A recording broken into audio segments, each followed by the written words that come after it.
Most budgeting systems are too complicated to stick with. The 50/30/20 rule fits on a napkin and it actually works. 50% of take-home pay goes to needs. 30% goes to wants. 20% goes to savings and debt payoff. Rent, utilities, groceries, transportation, insurance. If this is over 50%, housing or car is too expensive. Cut here first if you're struggling. Eating out, subscriptions, hobbies, shopping. Not bad. You're allowed to enjoy money.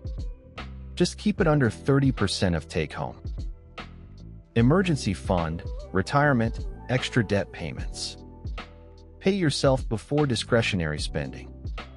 This 20% is what builds wealth over time.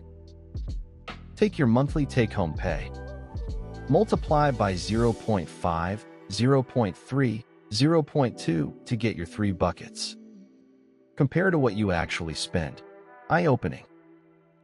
Download our free 50/30/20 budget worksheet. Link in description. New money videos Monday, Wednesday, Friday. If this helped you at all, please hit the like button right now. It tells YouTube this video is worth showing to more people. And subscribe and tap the notification bell so you never miss a tip. We post every Monday, Wednesday, and Friday.